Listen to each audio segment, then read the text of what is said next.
Geçmiş zamanlarda bir qoca var imiş, yegane yolu ile xoşbaxt yaşarmış. Var idi ev eşi bolluca sərvət, atadan oğluna sonsuz məhəbbət.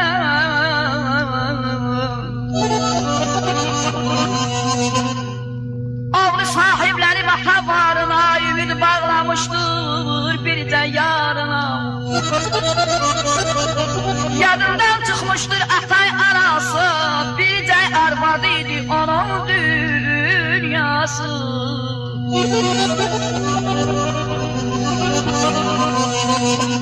Bildiğinden erinin xasiyyətini,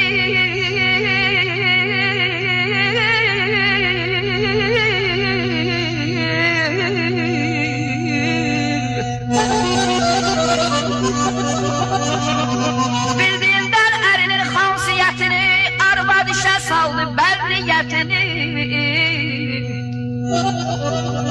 Bir gün o təklikdə ərinə dedi, sənin atan mənim ömrümü yedi. Nə gecəsi vardır, nə də gündüzü, təngə gətiribdir məni laf düzü. Doğrusu bezmişəm mən bu həyatda, fikirləş ya mənəm ya da atam. Bazarın 90'a geçmişdir yaşım, ey ey ey.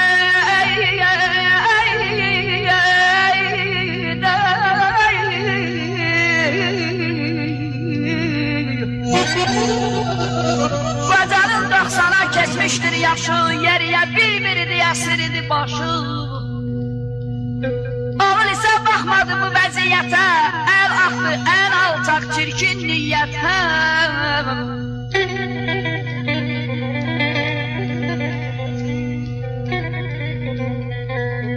Baxıb arvadının fitnə sözünə, saldı atasını düşmən özünə. Bir gün öz hökmünü verərək qəti, qapdı tövlədəki yekə səbəti. Səbətdə atanı aldı dalına, üz tutdu qalın bir meşə yoluna. Atay öz oğlunu tez başa düşdü, səbətin küncündən səssiz büzüşdü. Sonra məğrur məğrur, ey ey ey ey.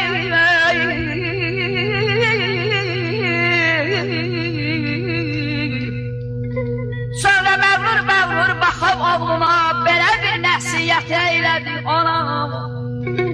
Oğlum yəqin səbət çiynini kəsir, doğrusu halı var, ürəyim əsir, ay canım.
Səbəblər çiynində almazdın məni, ey ey, evindən didərgin salmazdın məni.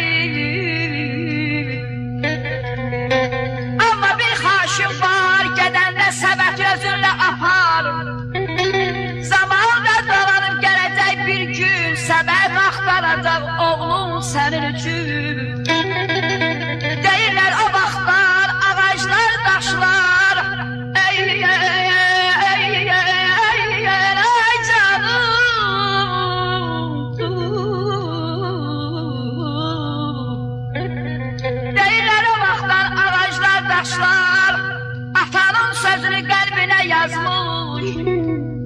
atası yalan bacı qardaşlar.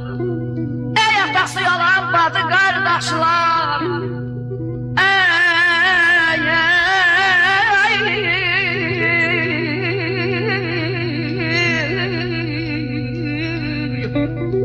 Atanı sarmayın zərif qocalmış.